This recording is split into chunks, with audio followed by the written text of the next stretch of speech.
أصبحت القيادة التربوية الفعالة في سياق هذه المرحلة الجديدة مهمة أكثر من أي وقت مضى، فقد أضحت تتطلب مجموعة واسعة من المهارات الشخصية، فظهرت أدوار جديدة للقائد كدوره في الدعم والتوجيه والتدريب وتمكين فريقه للخروج من الأزمات. الدكتور يوهانغ رونغ سيدير هذه الجلسة، والتي سيشاركه فيها مجموعة من قادة المدارس من الأردن والإمارات العربية المتحدة والولايات المتحدة الأمريكية. الدكتور يوهانغ هو نائب رئيس مشارك للشؤون الدولية، وأستاذ مشارك في القيادة التربوية في جامعة كونيتيكت في الولايات المتحدة الأمريكية. Thank you, Mr. Muhammad. Effective leadership in the context of this new normal matters the most, more than ever. In a new world, leadership requires a wide range of soft skills. People are forced to come out of their comfort zones, and it is the role of leaders to coach, guide, and empower the team to come out of the storm. Dr. Yuhang Rong will be moderating an inspiring session with school leaders from Jordan, UAE, and the USA. Dr. Yuhang is the Associate Vice President for Global Affairs and Associate Professor in Residence of Educational Leadership at the University of Connecticut. Please, Dr. Yuhang. Thank you very much. Thank you, everyone. Thank you, Nabila, and thank you, Dr. Osama, for inviting us to this very inspiring forum. And as one of your participants earlier commented, it is not what we have lost during the pandemic, but rather what we have learned during this pandemic. And we all have learned a tremendous deal. And we also have started to practice many things before the pandemic, which would have been deemed as unthinkable. So pandemic has forced us to be creative, innovative, and forward-thinking. So join me today, and we have two esteemed members of the panelists, and I think our third panelist is unable to join us because of illness. So we have Peter. Peter is the headmaster of the King's Academy, and we also have Mark from UAE. So, and also we have Azad, who chairs the Research Council, great school leaders.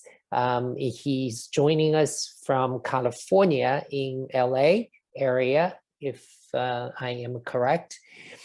And we will start with Azad, as he has, during the pandemic, conducted research and collected some data from schools around the world to tell us what is happening and what everyone has learned. And then we will go on to our other panelists to discuss what they have done specifically in their school. So Azad, take away, please.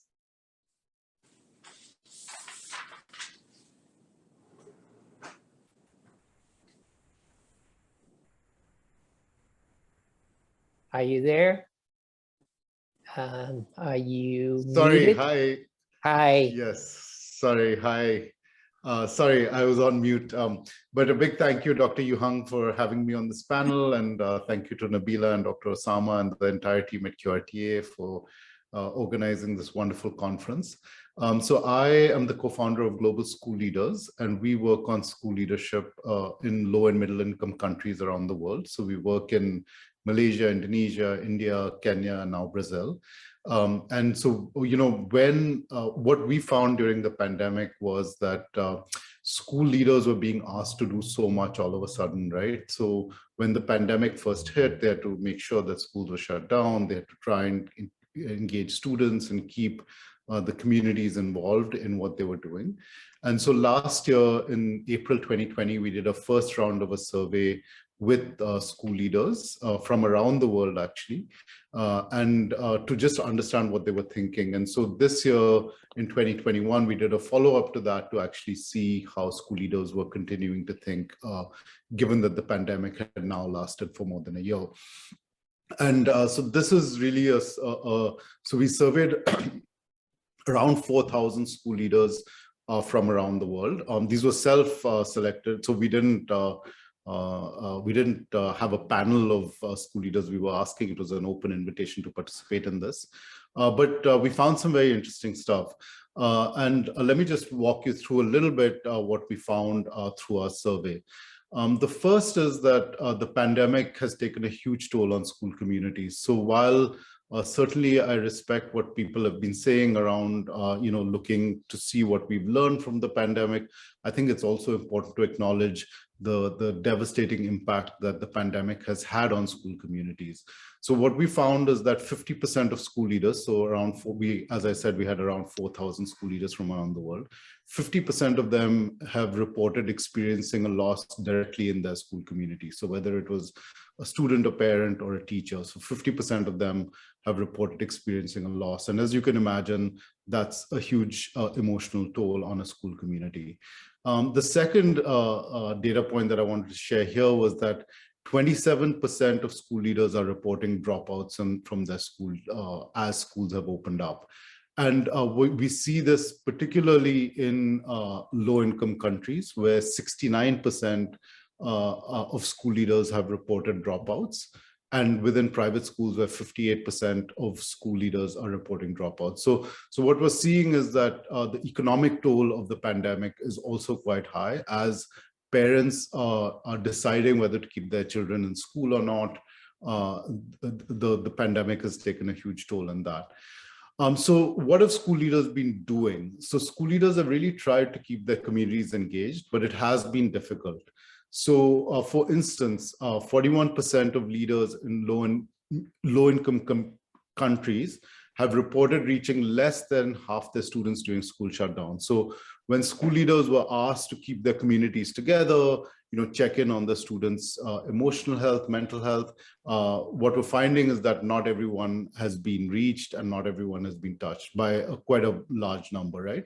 So what we did is, what we also found is that teachers have been trying to engage with their students. About half the teachers who reported back through the school leaders did try engaging parents. They were trying to do remote classes, sharing learning materials. Although when, again, you look at the economic toll in low-income countries, only about a third of the teachers were able to do this, as opposed to the half of teachers who were able to do this generally. And finally, there's been a lot of talk about technology during the pandemic and how it's really transformed things. What we find is that this is not necessarily the case in low-income countries, right? So what we found is that 60% of schools reported that less than half their students had access to technology during shutdown. So as much as technology was serving a purpose to keep students engaged, 60% of schools reported that less than half their students had access to technology. And this number was much higher in lower income countries and low and middle income countries, where close to 78% were reporting that less than half their students had access to technology. So finally, at a big picture, what are the three issues that school leaders today are worried about? One is that 80% of school leaders are very concerned about the students' and teachers' health and safety. And when we talk about mental health, which is something that school leaders typically have not, in low and middle income countries, have not had to think about so much, 87% of them are concerned around students' mental health. So this is a huge, huge challenge. It's showing that the emotional and mental health challenges that children have had over the last year, being isolated, being out of school, are showing up in school now. We also find that 55% of school leaders are very worried about students being left behind on the curriculum. So students who've not had access to learning during the past year and a half, how do you catch them up? How do you do remedial learning for them so that they can catch up?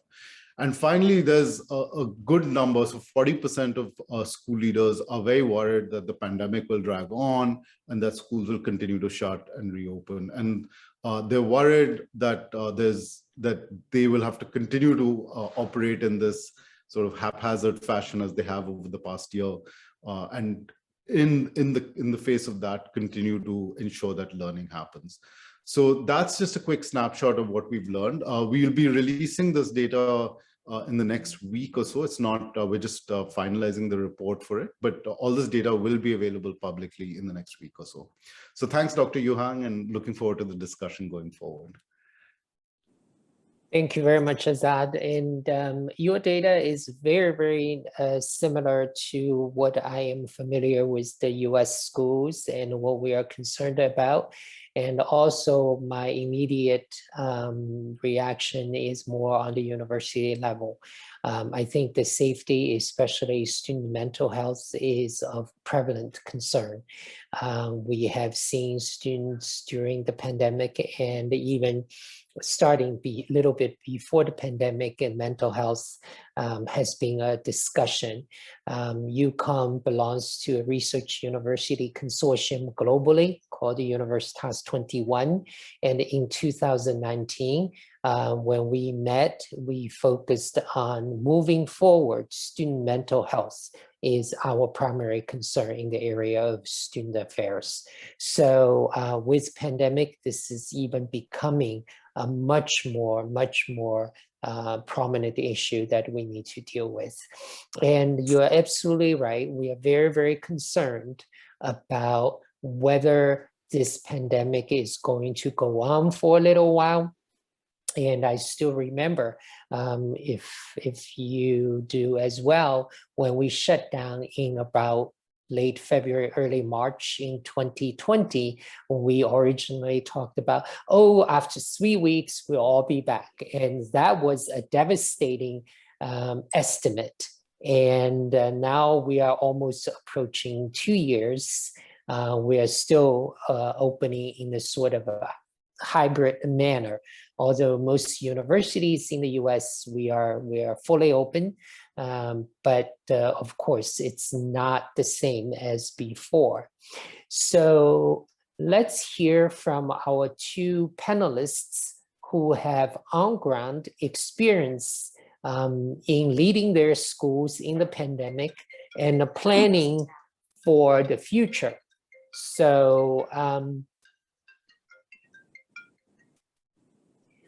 and first, I would like to introduce to you Peter Nilsson. And Peter is the head of school at King's Academy in Amman, Jordan.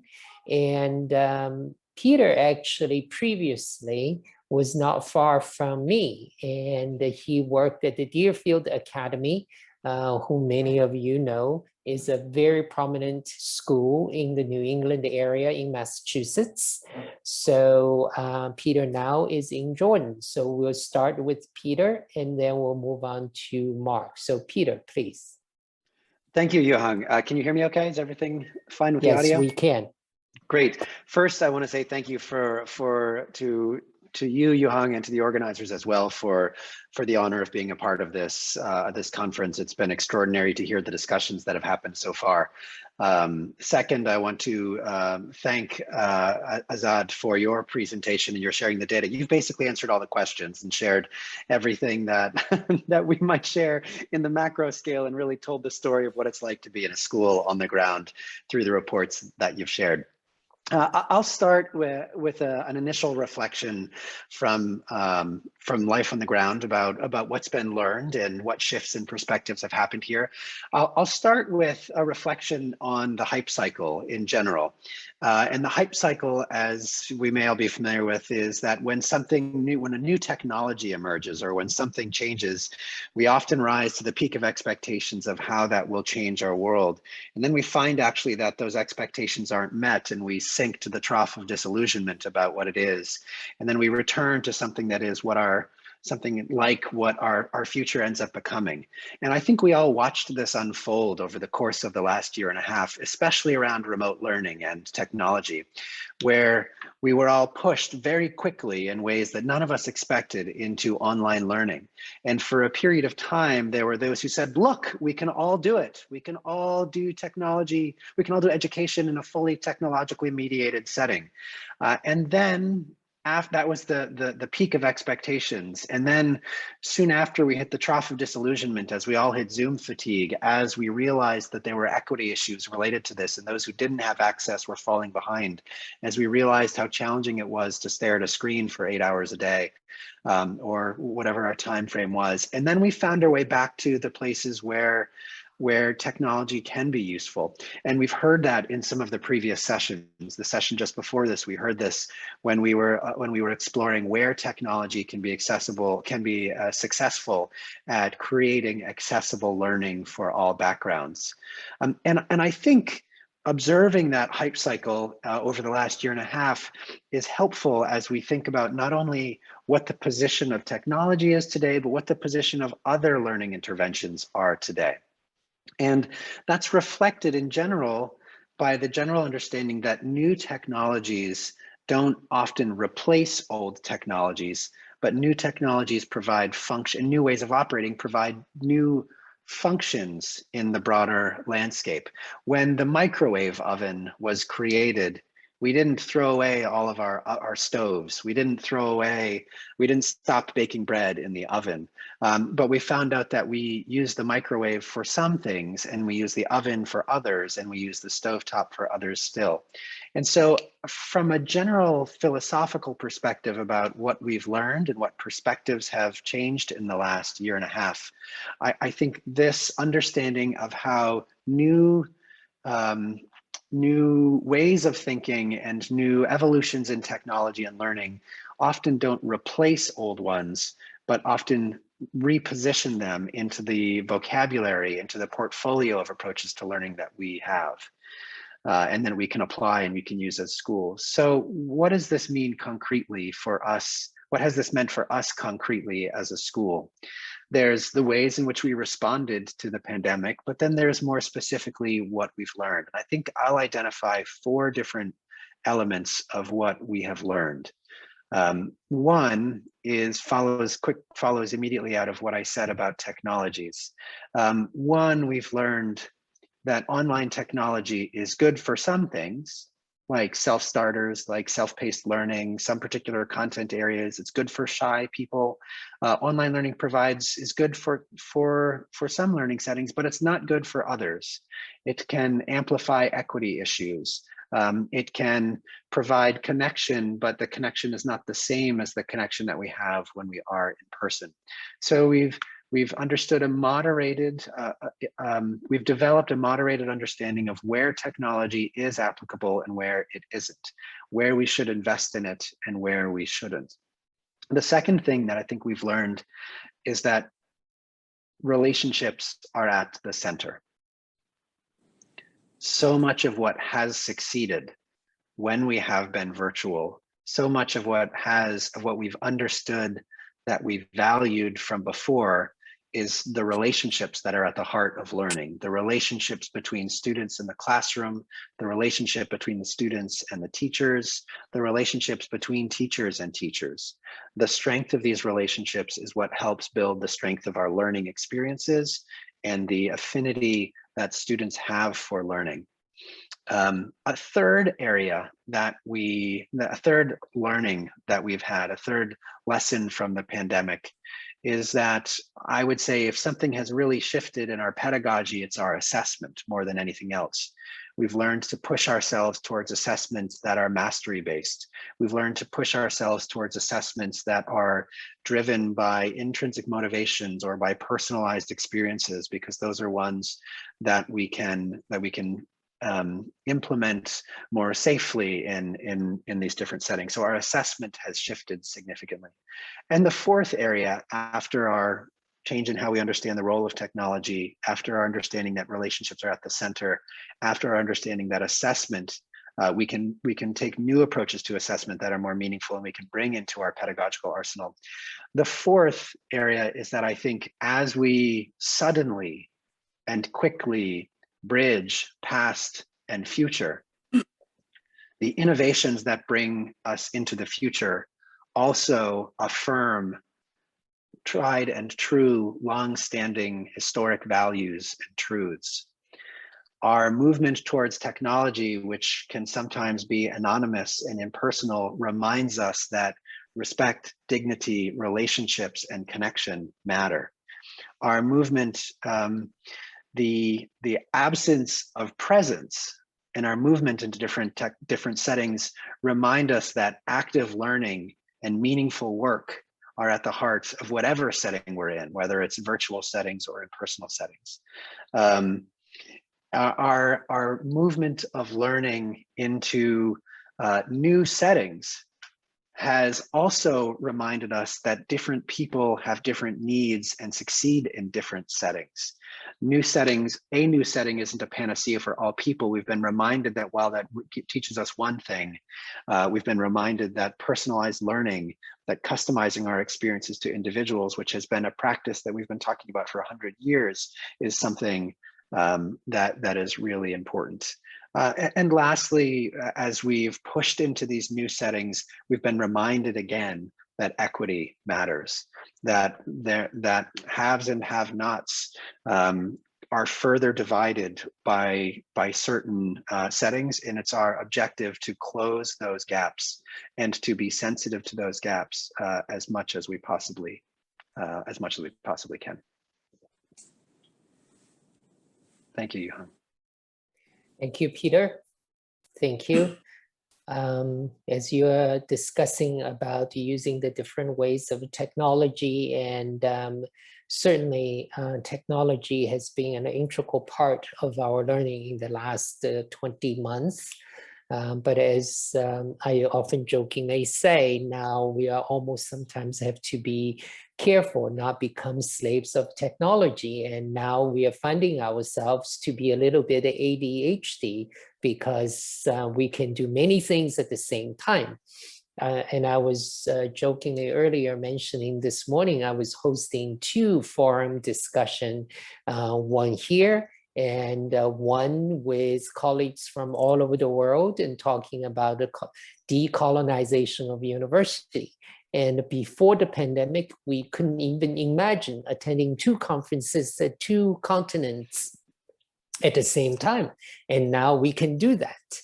But at the same time, I'm just feeling that sometimes we are losing our focus by trying to do too many things at the same time. And imagine that for our children. So next we'll go to Mark. And Mark is the headmaster of the British School in the UAE, the only British curriculum embassy school in the UAE. And also Mark is an avid sportsman, and I believe Mark loves rugby. And one of my British colleagues at one point reminded me that rugby is a hooligans game played by gentlemen. So gentleman Mark.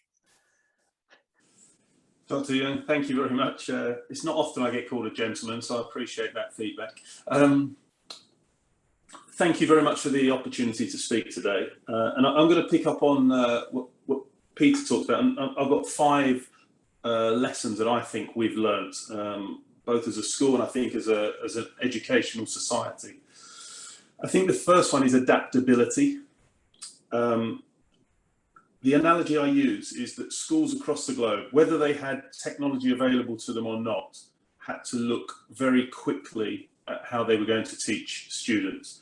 And the analogy I used, it's as though they were a helicopter pilot on the Friday. The school was closed, or they were told over the weekend that they had to fly a fixed wing plane. The principles were the same, but the skills required were very different. And I think our educationalists adapted tremendously over a very short period of time, and that cannot be underestimated in terms of their talent and skill, and I'm talking generally about all teachers, but also the strain and stress that it put on people. So adaptability was absolutely key. I think we had to think creatively, we had to reflect, we had to refine, nothing was fixed. And I think that is a great approach to education anyway. But I actually feel we were put on warp speed to do this, and we were continually challenging and continually trying to support our communities in a very challenging circumstance. I also think that the solutions we found one day were not the answers or solutions the next day, because it was ever changing. I think again, that goes back to that reflection and refining. We had to continually assess. So as I think someone put on the chat, there were some people who may have benefited from online learning. There were others who did not. And we had to adapt to try and include everybody, so that everybody had an equal opportunity for learning, despite them not having equal opportunity or access to technology. As Azad said, people first. I think we've learnt that so much, and as you just said, Dr. Young, it's people's well-being at the end of the day. We can learn facts, we can learn tasks, we can learn criteria for an examination, but I think the big area that may come back and bite us in a few years' time is the lack of people interaction during that period. Particularly, I think, for teenagers as they're going through adolescence and all the hormonal changes. And I think that's a huge piece. And I think there'll be a lot of research on that and it's not just a short piece of research. I think that's going to be something that's going to come out over the years. And the one thing I would like to say and speak very honestly here is I think schools were expected to adapt and change very quickly, but I think some of the institutions that we work with, such as exam boards, particularly in the UK, were unable to adapt. And that there was a real juxtaposition there where schools were expected to move everything online, and yet the exam system didn't move quickly enough. And there was a lot of concern and stress put on students with uncertainty ahead of them at the key times in their school career. So I think there was a lot of angst. As a school, I think we learned to adapt. We lost 0 days. We had online days and we had in-person days, but we had 0 days out of school, which I think was credible. But it did put a lot of stress on our families, on our students, and on our staff. And I think that is something that we cannot take out of the equation.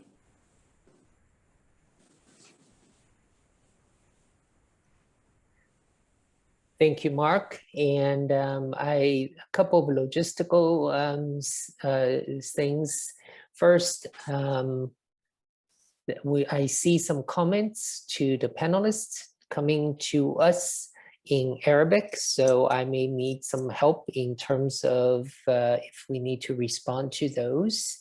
And secondly, we have some comments from the participants about they would like to share their experiences as teachers. So first, Sana would like to share his or her experience as a teacher. So I'm wondering if we can open up for participants to share their comments. Nabila, can we do that?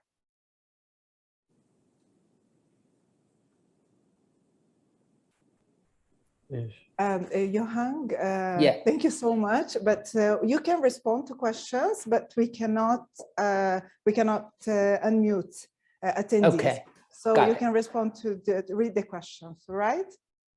No problem. So if anyone who would like to share their experiences as teachers, please feel free to type in the chat, and then we will respond as we deem appropriate. So now, with the comments from Mark and Peter, what we would like to do is to circle back with Azad, and based on his research, his data, and from what he has heard from our panelists, is there anything additional, Azad, what you would like to share with us? Yes, thank you, Dr. Yuhang. And it was really enlightening to hear both Peter and Mark speak about their personal experiences with the school. I should point out that we are missing a panelist from Nairobi, who is Mary Kimani, who is a principal of a school in Nairobi. And unfortunately, she was taken ill, so couldn't be here today. But in some ways, I think what both Peter and Mark have been talking about is what we find broadly throughout the world as we look at this across, as we look at the role of school leaders across low and middle income countries. I think for us, there were 4 takeaways from what we are seeing both over the last year and a half and what we've seen from the data emerging from the survey. I think one is that as Mark was just mentioning, that the lack of people interaction has had a tremendous toll on students for sure. And I think the health and emotional and economic toll over the last year and a half has also affected school leaders and teachers themselves. One is that school leaders typically in the context in which we work would not have had much training in supporting their school community on their mental and emotional health needs. And so there's an urgent need for school leaders to be trained on how to do this. How do you actually support school? How do you actually support children and parents who may be coming from a place of trauma?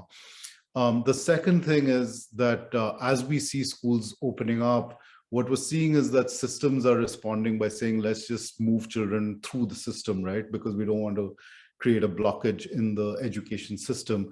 But the real urgent need is on remedial learning. So how do you take these children who sometimes have had no learning over the last year and a half, sometimes have had, they've been given access to technology, but who knows what they've learned. So there really needs to be this urgent focus on remedial learning. We can't just start schools again and go back to just trying to finish the curriculum as we have done traditionally. The third point, and I think there's been a lot of talk about technology. So I think as both the earlier speakers pointed out, that technology is now going to be a part of schools going forward if it wasn't before. But we do need to really think about how do we ensure equitable access to technology? How do we create technology that is suitable in low internet environments? Things like this. So while we keep the good parts of technology, how do we enhance the parts that were falling behind? And then finally, I would just make this point that in our experience, there's very little training that's made available for school leaders in general. Teachers a little bit more, school leaders less. And as both the government school systems and private school systems are now facing the financial crunch of falling budgets in education, private schools for sure have all suffered economically. And public schools are now facing this thing of like these competing health priorities and economic priorities. So we're fearful that education budgets will shrink. And within that, what we find is that professional development budgets in general have been quite small to begin with.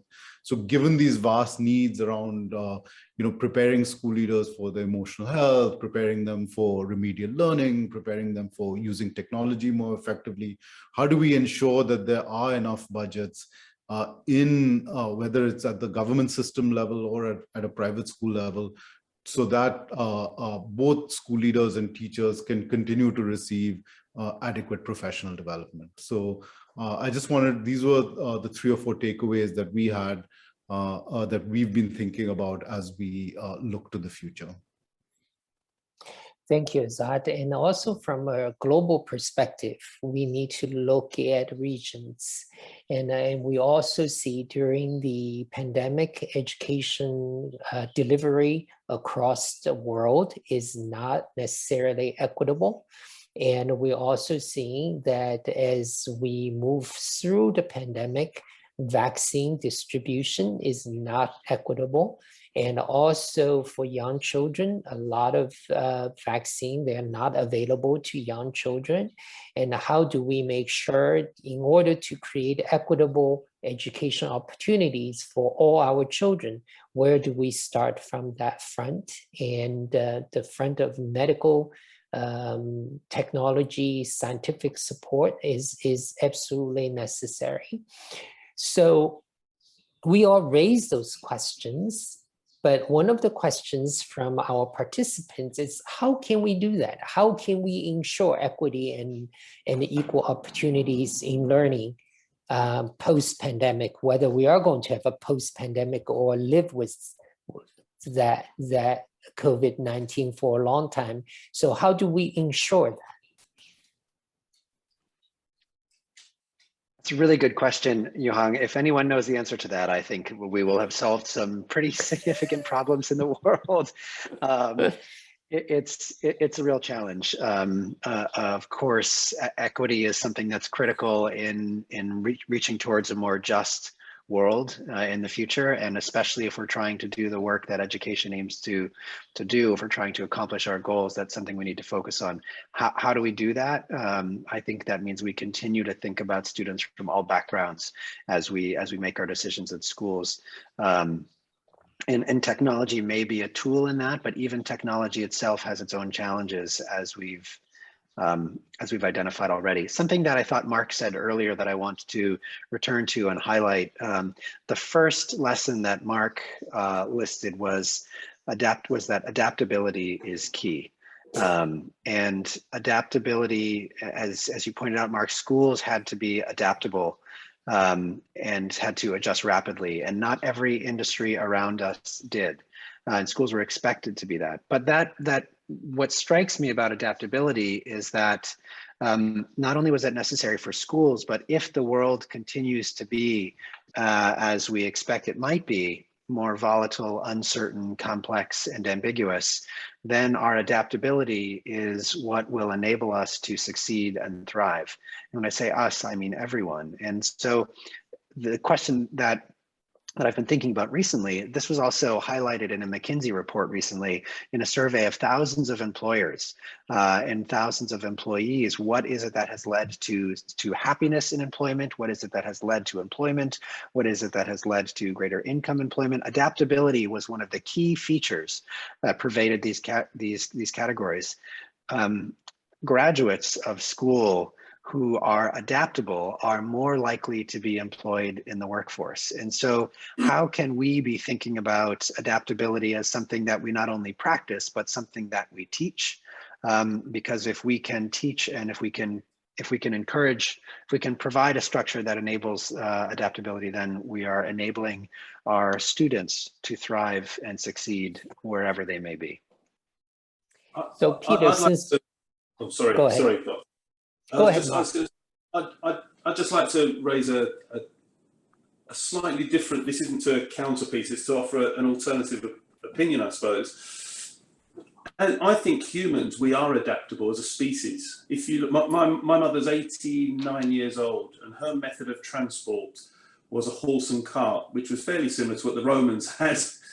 And you look at the developments of transport over the last 100 years, and humans have adapted with that and created that. I think a skill we have that makes us the species we are is our adaptability. And I think that has been one of the things that has got us through this pandemic.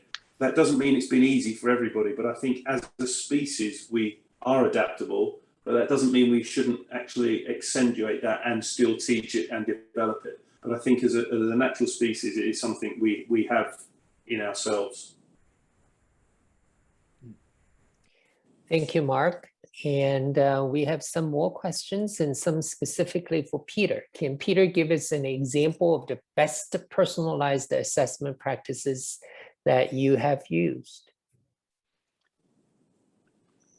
Fair question. So there's what I've used in the classroom, and there's the ways that we think about assessment as schools. And I'm not sure if this means what I've specifically used in the classroom, but one of the things that we've talked about is we have read lots of research about what's happened in the virtual space in regards to cheating, in regards to students who have access to technology, learning remotely, using other technologies that teachers are not able to contain and control the way we can in a classroom. In a classroom, students are in a contained setting, and there's a learning experience that is deeply curated and deeply shaped, very carefully shaped by teachers in order to have strong learning experiences. But when students are learning remotely, that often becomes more difficult. And so a specific technique for a class might be to say, rather than using standard problems in a math class, or rather than using generic prompts in a language or a history class, thinking about developing assignments and developing assessments that require use of personal resources, use of what might be in the home to demonstrate an idea. In a science class, asking students to model an atomic structure by using what they have in their own house, and then sharing that picture in whatever their connected setting might be. Or in a math class, using quantifying objects or shapes or geometric patterns that are in the classroom, or in a literature class, or in a writing class, writing about personal experiences.